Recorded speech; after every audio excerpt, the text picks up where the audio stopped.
ሰቡ ረቡ ገቡ ዛሬ ጸበል ነበረ፣ ጸዲቅ ነበረ፣ ጸበል ጸዲቅ ነበረ። ያልነበረ ነገር አልነበረም። ዛሬ የዓመቱ ታኅሳስ ገብርኤል ቁልቢ ገብርኤል ሁሉ ነገር ደስ የሚል ነበረ ውሎ። እንግዲህ ቤተሰቦቻችን በሰላም ገብተው በሰላም ባህላቸውን አክብረው ሁሉም ወደ ቀዩ ሰው ገብቷል። እንግዲህ ቁልቢም ተጓዦች በጣም ቆንጆ እንደነበረ በተለይ ከተማው መስተዳድሩ እንዴት አድርጎ አቀባበል እንዳደረገላቸው ህዝቡም እንዴት አይነት ለእንግዶች አቀባበል እንደተደረገ ከቁልቢ ጀምሮ እስከ ድሬዳዋ ከተማ ድረስ እንግዲህ ተከታትለናል። በጣም ደስ የሚል ነበረ። እስካሁን ድረስ በደረሰን ሪፖርት ምንም አይነት የመኪና አደጋም አልነበረም። በሰውም ላይ ያለ አደጋ አልነበረም። መንገዱም ሰላም እንደነበረ አረጋግጠናል፣ አጣርተናል። እንግዲህ የተለየ ነገር ካለ ደግሞ እንግዲህ በነገው ፕሮግራም ላይ እናቀርባለን። ለነገሩ ቆንጆ በዓል እንደነበረ ነው። እዚህ በአዲስ አበባ በተለያዩ ገብርኤል ቦታዎች ላይ ተዘዋውረናል። ነገ አንዳንድ ቪዲዮዎችን እንለቅላችኋለን። እዚህም ደግሞ እጅግ ድምቅ ባለ መልኩ በጣም ኢትዮጵያዊነት በእውነት በእውነት በእውነት ከአጋንንት ጋር ውጊያ የተያያዘ ማህበረሰብ እንዳለን ያረጋገጥንበት ነው። በጣም በጣም በጣም በጣም በቃ ቤተሰብ ይቀር የለም። መንገድ ተዘግቶ በቃ ምዕመናኑ በሰላም ገብቶ በሰላም ቤተሰቦቹ ልጆቹን ባልና ሚስቱን እንዴት ደስ ይላል መሰለህ። ይሄ ኢትዮጵያዊነት ነበር። የታገልንበት እቺን ኢትዮጵያ ነው የማይፈልጓት ዛሬ ስንት አጋንንት ዛሬ በቃ ምንድነው ዘንዶ ራሱ አንገቱን የሚደፋበት ቀን ነው ዛሬ እና በጣም ቆንጆ በዓል ነበረ። እኔም እንግዲህ የተለያዩ ቦታዎች ላይ ነው ያሳለፍኩት። ያሳለፍኳቸው ቦታዎች በሙሉ በደመቀ ሁኔታ ነው የነበረው። አቀባበሉም ቆንጆ ነበረ። በተለይ ደግሞ ማህበረሰቡ ስለትም ይሁን ወይም ደግሞ ያለበትን ነገር ለማግባት አካባቢው ላይ የተለያዩ ድንኳን እየጣለ ማህበረሰቡን ሲያበላ ምን ሲል የነበረውን ድባብ ሳየው በእውነት ኢትዮጵያዊነቴ አኩርቶኛል። ኢትዮጵያዊነቴ በቃ እንዲሁ በቃ ምን ብዬ ልበላችሁ መስላል ውስጤን ሁሉ ነው የነዘረኝ እና ይሄን በእውነት እንዴት ለመግለጽ ራሱ አስቸጋሪ ነው። ግን ነገ አንዳንድ በቪዲዮ ይዤ የምቀርባቸው ነገሮች አሉ። እሱን እስከምቀርብ ድረስ ዋናው እንግዲህ አሁን ሰው በመራኑ ገብቷል። ሁሉም በየቦታው የራሱን የሆነ ጸበል ጸዲቅ የቀመሰ በደማቅ አቀባበል በየቤቱ ድግስ፣ ዳቦ፣ ቆሎ፣ ጠላው፣ ጠጁ ሁሉም የስተናገደ ይገኛል። እንዳቅም ሰው እንደ ቤቱ እንጂ እንደ ጎረቤቱ አይኖርም ይባላል።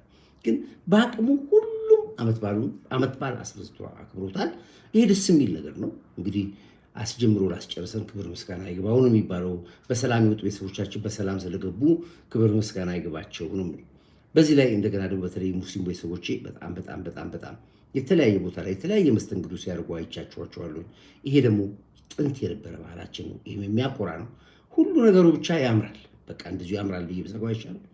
ያምራል ብዬ ብዘጋው ይሻላል። እሺ እስኪ አሁን ወደ ገባሁበት ትንሽ አጀንዳ ላውራና ብዙም አንቆይም። ነገ ስቱዲዮ በደንብ አድርገን በስፋት ስለምናወራበት ዋና የገባሁበትን አጀንዳ ላውራላችሁ። እንግዲህ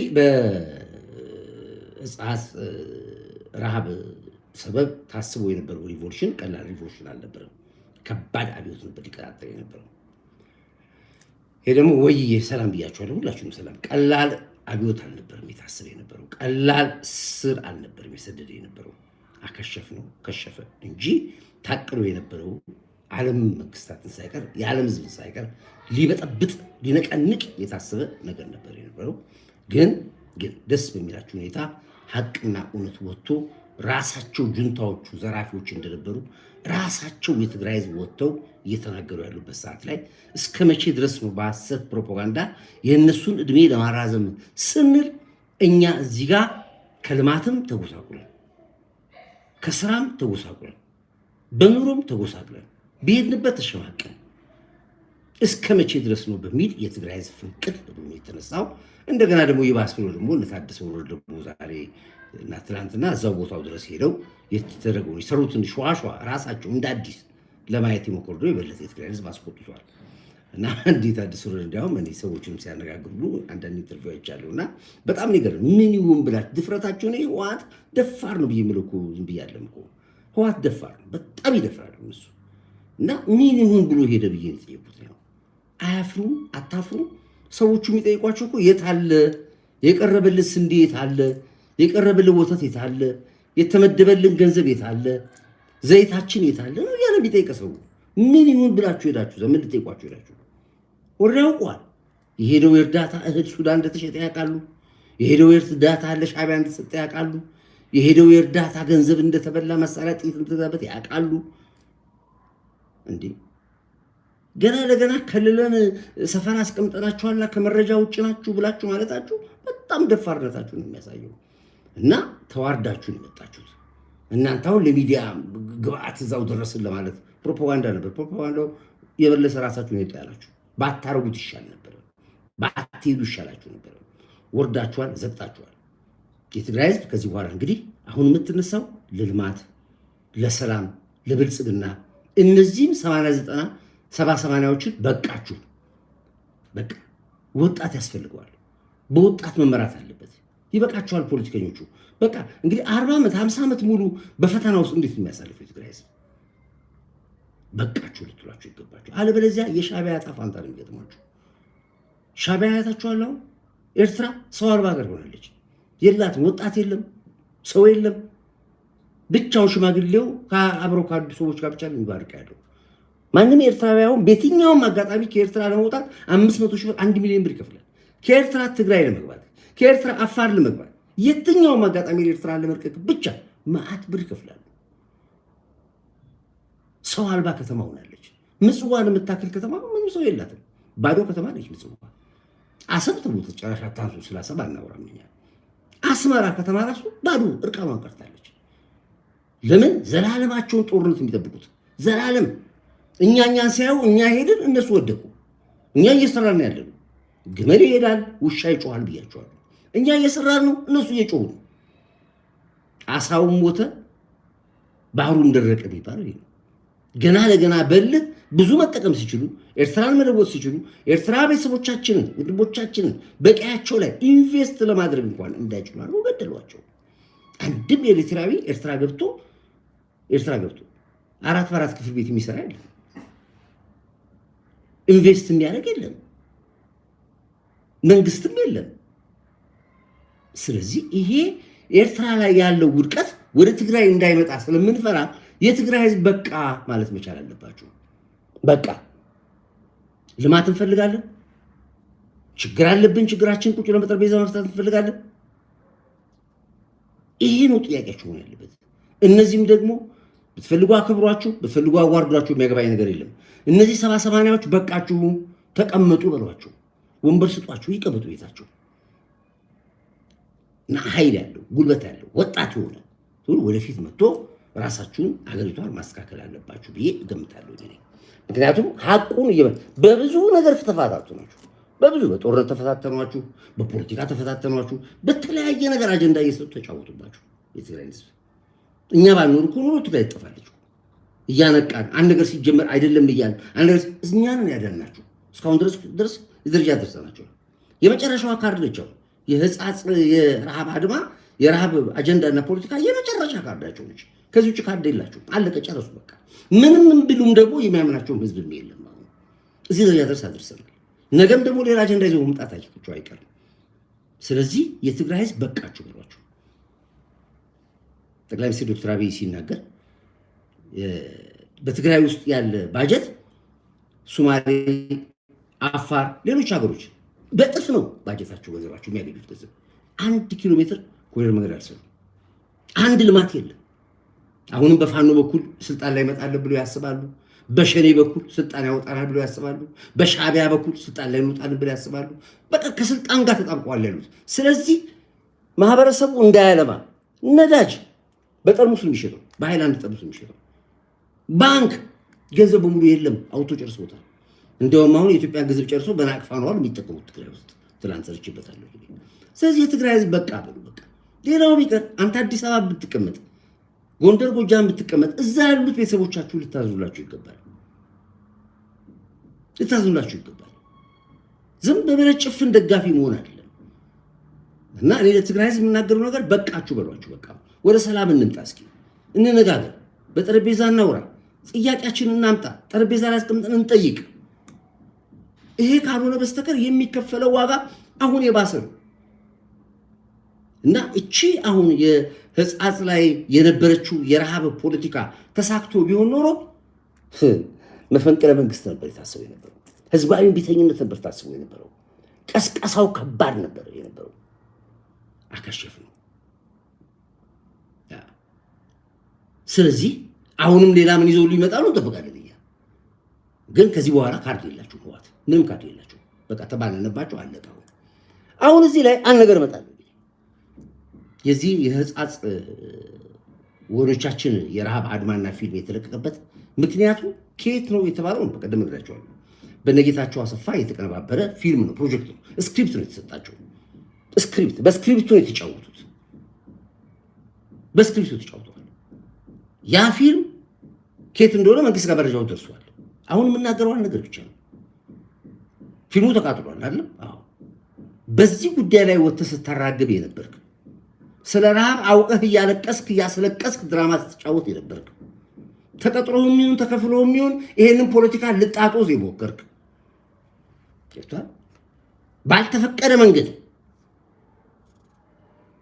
ባልተፈቀደ መንገድ አዛኝ መስለህ ሩሩ መስለህ አልቃሽ መስለህ ከማህበረሰቡ ገንዘብ ሰብስበህ ድራማ ልሰራ አሰብከው። አንተ ወጥተህ የኢትዮጵያ ሕዝብ ይቅርታ ጠይቅ። ተባንኖብሃል። ወጥተህ ይቅርታ ጠይቅ። በግልጽ ላንተ የምናገረው መልዕክት ነው።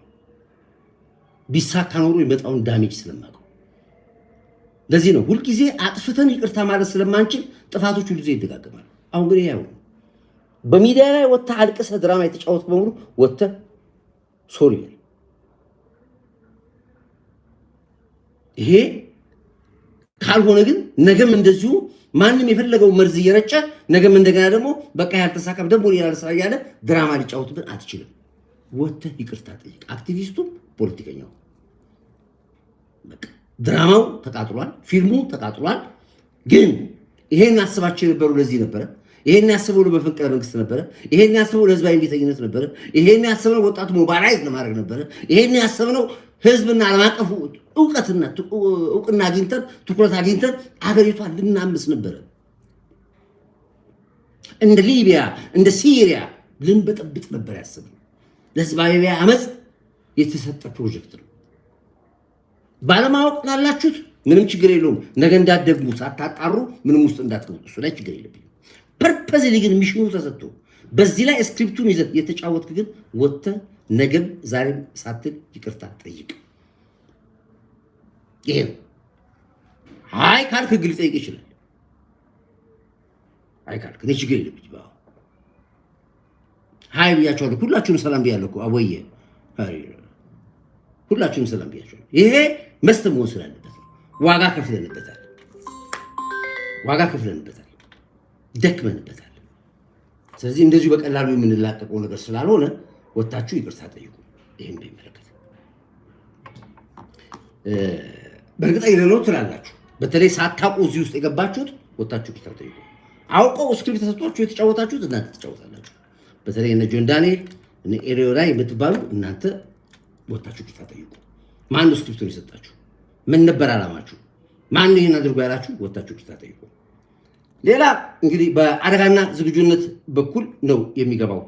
በማንም በኩል መሆን የለበትም ባልነው መሰረት ያው እንግዲህ ነገሩ ተበላሽቷል፣ ተቃጥሏል።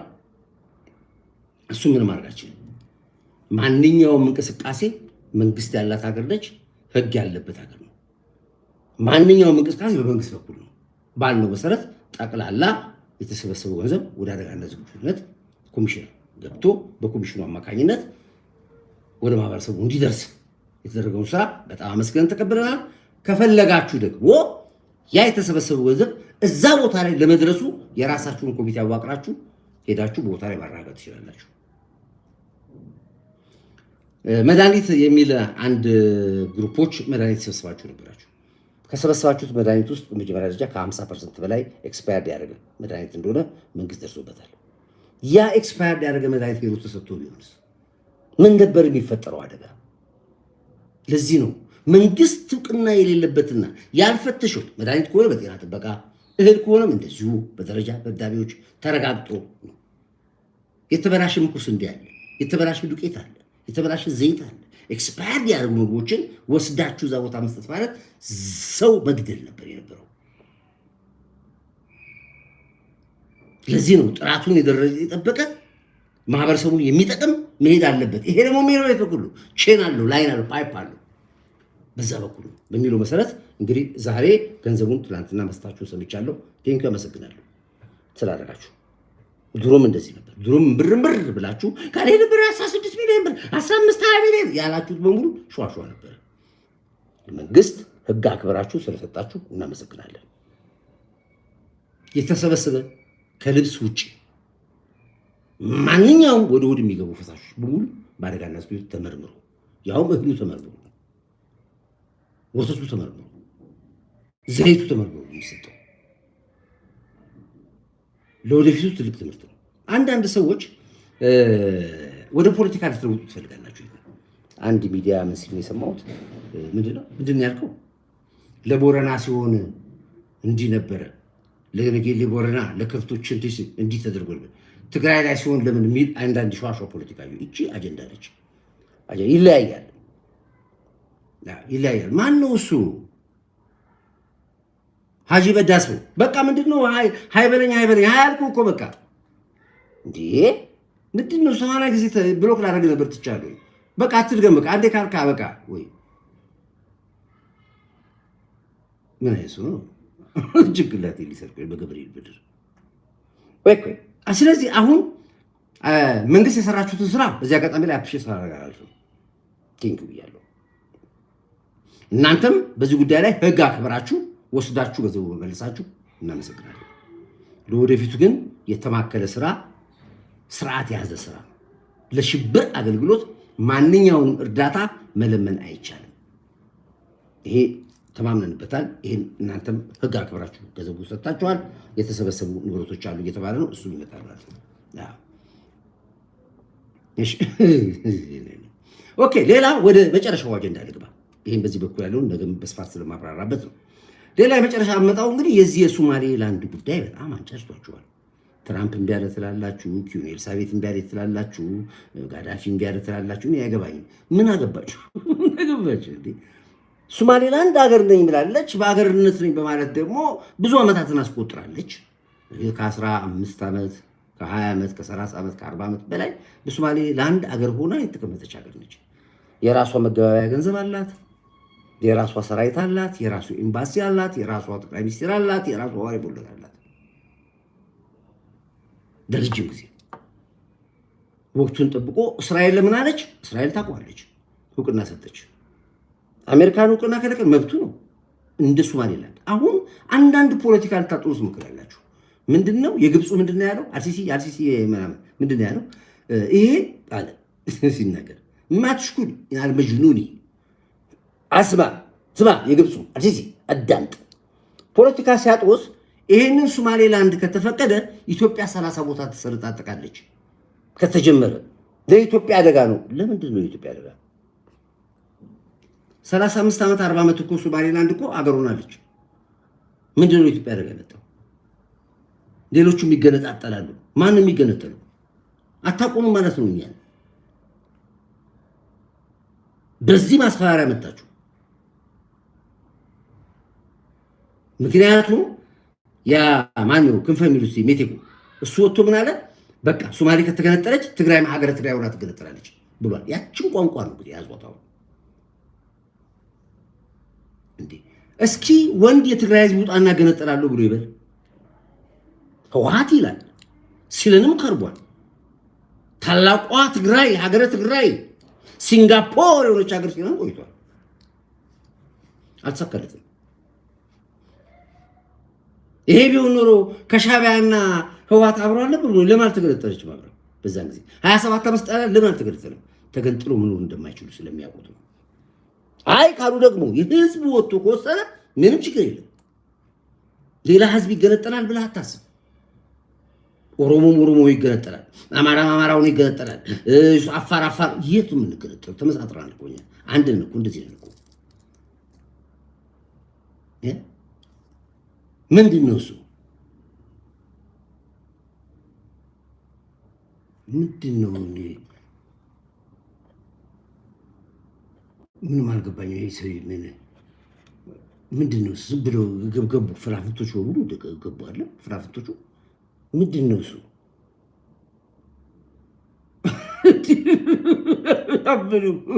ምን ሆናችሁ?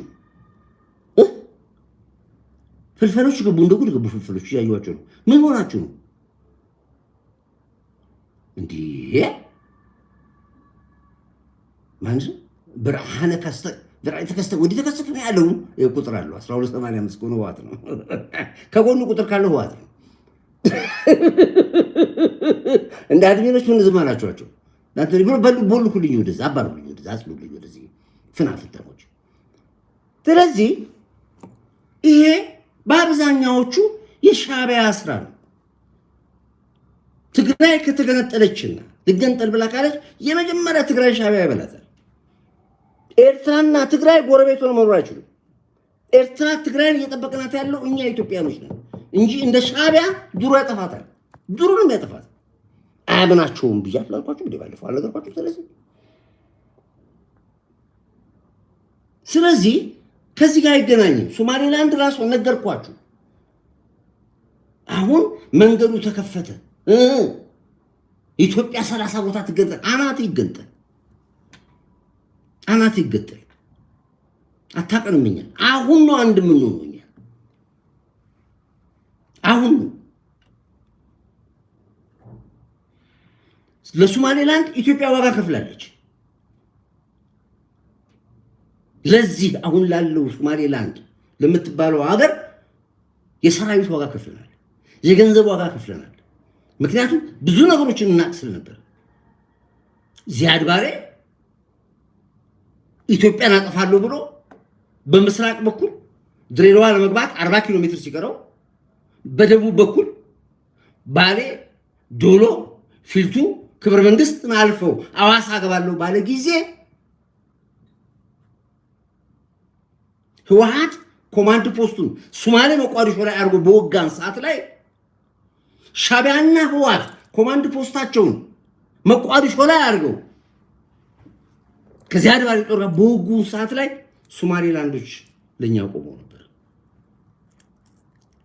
ለዚህም መንግስቱ ኃይለማርያም የሶማሌላንድ ወታደሮችን አምጥቶ ያሰለጥን ነበር። የቆየ ታሪክ ነው የምናወራው። ለዘለቄታዊ ሰላም ሲባል ሶማሌላንድ እንደ ላንድ አገር ሆና መቀጠል ያለበት የተባለ ጉዳይ የተወሰነ ጉዳይ ነው። እነሱም ጎበዞች ስለሆኑ ተጠናክረው ሀገር መስርተው አለ ጦርነት ቁጭ ብለዋል። ምናልባት ወደ ፖለቲካው ጂኦፖለቲክሱ ስንቀይረውና ስናየው ሻዕቢያ አሰብ ወደብን ለግብፅ እሰጣለሁ ብሎ በሚደራደርበት ሰዓት ላይ እውነትም ደግሞ እንደተባለው ግብፅ ቤዟን ይዛ አሰብ ላይ መታ የምታሰጋን ከሆነ የምትተክል ከሆነ የሚያሰጋው ለኛ አይደለም፣ ለእስራኤል ያገዛል። ትልቅ ስጋት ነው። ምክንያቱም የአማጽያን መፈፈያኛ ማሰልጠኛ ቦታ በሙሉ አስመራ ውስጥ ነው፣ ኤርትራ ነው። ስለዚህ በርቀት መቆጣጠር ስላለበት ምናልባት እስራኤል የጦር ቤዟን ልክ እንደ ራሽያ ሶማሊላንድ ላይ ልታደርግ ትችላለች። ያን የምታደርግበት ምክንያት ምንድን ነው? ነገሮች እጃችን እስኪገባ ድረስ ሻዕቢያንም አማጽያንም አሸባሪ አልሸባብን መቆጣጠር ስላለባት ከዚህ ማኳያ ልንወስዶ ይችላል። ይሄን ነው ማለት ሊሆን ይችላል። ስለዚህ ለራሷም ጤንነት ለራሷም ለሀገሪቷ ሰክታ ካደረገችው እሰየው ነው የምንለው። ለእኛ ግን ቤትን ፍጩ ቤትን ማጩ ጥቂት ናቸው። መብታቸውን ግን እናስጠብቃለን። የሶማሌላንድ መብት እናንተ ለምን ተንጫጫችሁ፣ ለምን አበዳችሁ ለሚባለው ራስ ነው ይወቁ። እኔ ምን አገባኝ? አበድክ አላበድክ መለስ ከምንድን ነው ከኔ ጋር የሚያገናኘው ነገር? ይሄ ምን አገባ? ስለ ሶማሌ የምትፈተፍተው ይወጣ። ሻዕቢያዎች ጨርቃችሁን ጥላችሁ አበዳችሁ አሉ። ለምን አበዳችሁ? ለምን እንዴ? እኔ ነገሩ ፖለቲካው በጣም እየጦዘ እየመጣ ነው ያለው። ወይ ላይ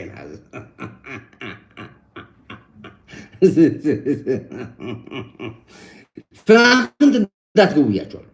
ቅንቅኖች ናፍንቶች እንዳትገቡ ቤት ውስጥ ብያቸዋለሁ። ጆሮአችሁን ይጫውጣቸዋለሁ። አርፈህ ትማራለህ፣ ተማር። ምድረ ደንቆሮ ከስሪሲ ወደ ፎርሲ የባብስ ላይ መጽሐፍ ላይ ትምህርት ያቆምክ መሀይም ሁሉ ከፖለቲካ ሊቃን ጋር ወጥተህ መማር አትችልም። ከኔ ጋር እያስተማርኩ ነው ያለሁት። አንተ ስትፈጠር ደደብነ ፖለቲካ አታውቅም፣ ሀገር አታውቅም። እኔ ግን እያስተማርኩ ነው ያለሁት። ይጠቅምሃል፣ ተማር ቁጭ ብለህ። ዝም ብለህ ብቻ በስቤት ዳውን ኢትዮጵያ ዳውን ጠራሪ ተደራቢ ዳውን ኮራ እንዲህ አይደለም ፖለቲካ። ሰከን በል፣ ተማር፣ እወቅ፣ ጭንቅላትን አሰራ። እዚህ ኮመንት ገብተህ በሳደብ ይሄ አይደለም እውቀት ማለት። እያስተማርኩ ነው። አካፋን አካፋ ዶማን ዶማ ብዬ አስረዳ የማትማር ደንቆሮ ከሆንክ እኔ ምን ላድርግ? ስትፈጠር እኮ ቦታ የድሩ ድክመት ነው እንጂ አልቀበሉም። አንተ ቁጭ ለመሳደብ ብቻ ሙያ አድርገዋል። ደካማ ድር ነው በሰፈራችሁ ያለው። እናንተ ነበር መቅበር የነበረበት። ስለዚህ እኔ አሁን ብዙ የምናገሩ ነገር የለኝም በዚህ ጉዳይ ላይ። ብዙም የምሰራው ስራ የለኝም። እኔ ኦልሬዲ ስራው አልቋል። ታራለህ፣ ትደምናለህ፣ ብናባክ ታመጣለህ ብያለሁ። በዚህ መሰረት ትቀጥላለህ። ቀጥል። አይካልክ ደግሞ የራሱ ጉዳይ ነው። የሚያገባኝ ነገር የለም። እኔ ዞሮ አሁን ሶማሌላንድ አገር ሆናለች። ሶማሌ ተደስቷል፣ እኛም ተደስተናል፣ ፌሽታ ብለናል። እንኳን ደስ አላችሁ ብለን መልእክት ልከናል።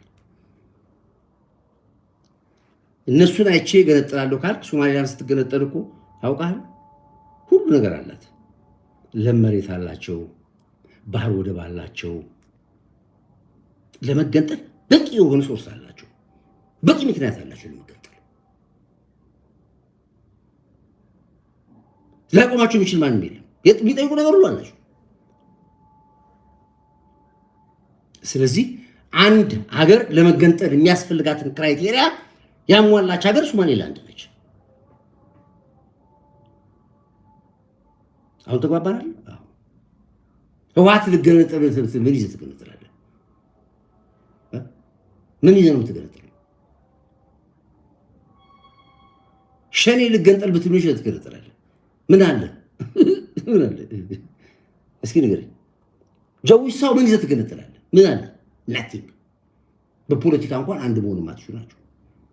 80 የኦሮሞ ፓርቲ አለ። 80 የነጌሌ ኦሮሞ ለብቻው ነው፣ የባሌ ኦሮሞ ለብቻው ነው፣ የአርሲ ኦሮሞ ለብቻው ነው፣ የወለጋ ኦሮሞ ለብቻው ነው፣ የሸዋ ኦሮሞ ለብቻው ነው። 80 የኦሮሞ ፓርቲ አለ። 80ችሁም ቋንቋችሁ የቁራ አይሆንም፣ አትነጋገሩ። ወደ አማራ ብትመጣ 80 የአማራ ፓርቲ አለ። የጎጃም አማራ ፓርቲ ለብቻው አለ፣ የወሎ ለብቻው አለ፣ የጎንደር ለብቻው አለ፣ የሰሜን ሸዋ ለብቻው አለ፣ የመንዜ ተጉለት ብራም ብለሉት አለሙ ረጅም ትንታኔ ውስጥ ገባለ። አፋርም ብትሄድ እንደዚህ ነው፣ ሶማሌም ብትሄድ እንደዚህ ነው፣ ትግራይ ብትገባም እንደዚህ ነው ያለው። አትመቹም ለመገነጣጠላት። ስለዚህ አርፈህ ቁጭ ብለህ ህግና ደንብ አክብረህ ትኖራለህ። አዳምጥ የምልህ ኮድራይት የሚያወራ መረጃ ምሰጥ። ስለዚህ ውድ አድማጭ ቤተሰቦች በሰፊው ነገ በደንብ አድርገን በማስረጃ መተን እንማርበታለን። ለጊዜው ግን አሁን ዛሬ ባለው ፖለቲካ ይሄን የሆነው 3 መጠኖች አሉ። የመጀመሪያው ገብርኤል ታሳስ ገብርኤል ዓመታዊ በዓላችን በክብር በድምቀት ተከበረ። እንኳን ደስ አላችሁ። ቤተሰቦቻችን በሰላም ወጥቶ በሰላም ገቡ። አለቀ። አበድን እዚህ ጋር ቆመ። ይሄ ሁለተኛው በዚህ በትግራይ ረሃብ ስም ሪቮሉሽን ሊያስነሱ የነበሩ አውቆ አልቃሽ ፖለቲከኞች ሚሽን ተቀብለው አልቅሰው አዛኝ መስለው ህዝባዊ የሚተኝነት ስር ነቀል ፖለቲካ ሰራሪ ያሉት መንግስት በመረጃ ይዛቸዋል። አንድ ድል ሰጥቷቸዋል። ወጥተው ይቅርታ እንዲጠይቁ እና የላካቸውን ኃይልና ክንፍ እንዲናገሩ። ሁለተኛው ነው። ሶስተኛው የሶማሌ ለአንድ ጉዳይ ነው። እንኳን ደስ አላችሁ ብለናል። ፊልሙ ተጠናቋል።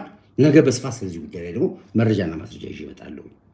3ቱን አጀንዳዎች ይዤ እንዳለው እንግዲህ ውድ አድማጮቼ እንኳን ለዛሬው ቀን አደረሳችሁ። ክብር ለሚሰጡት ልበደ ክብር እንሰጣለን። ክብር አሁንም ለኢትዮ ኤርትራ ህዝብ። እኔ እንደ ኤርትራዊ እንደ ህዝብ ችግር የለብኝም። ከሻዕቢያ ጋር ግን ችግር አለኝ። ከሻዕቢያ ጋር ችግር አለኝ። የማይፋታ ችግር አለኝ። ክብር ለኢትዮ ኤርትራ ህዝቦቻችን ነው የምለው ስልጠራ ራሱ። ክብር ለጀግና ትንታግ ማርሽ ቀያሪ አይበገሬው በብዙ እሳት ፈተና የተፈተነ መሪ ጠቅላይ ሚኒስትር ዶክተር አብይ አንድ ቁጥር ታደርጋላችሁ። አንድ ቁጥር ለጀግናው መከላከያ ኃይላችን፣ ለምድር ኃይላችን፣ ለባህር ኃይላችን፣ ለአየር ኃይላችን፣ ለፌዴራል ፖሊስ፣ ለደህንነት ተቋሞቻችን በሙሉ ለኢንሳ አርቲፊሻል ኢንተለጀንስ፣ ለለውጥ አራማጅ ኃይሎቻችን፣ ከተማና ሀገር ላስዋቡ የለውጥ አማራጮቻችን አንድ ቁጥር ታደርጋላችሁ። ዘረኝነት ጥንብ ነው። ዘረኝነት ይገማል። ዘረኝነት ይሸታል። አንድ ሀገር አለችን ኢትዮጵያ፣ የምንዋደድባት የምንካበርበት። ይኸው ዛሬ በየቤተ ክርስቲያኑ በዕለቱ በአመቱ ታኅሳስ ገብርኤል ያየነው ይህን ፍቅር ነው። ለዚህ ፍቅር ዋጋ ከፍለናል። ይህን ፍቅር አምጥተነዋል። ከዚህ በኋላ ይህን ይዘን ወደፊት መቀጠል ይቻላል። አበደን አለቀ ካላስ እንግዲህ የሚዲያው ድሮን ይህንን ካል ይበቃናል። ዛሬ ሳላያችሁ ስለዋልኩኝ ቀን ሙሉ አርቲስት መምሻዬን እንኳን ትንሽ ሰላም ብያችሁ ልግባ ብዬ ነው የገባሁት። ወዳችኋለሁ፣ አከብራችኋለሁ። ሰላማችሁ ብዝት ብዝት ይበል እያልኩኝ ፕሮግራሜን በዚህ ይዘጋለሁ።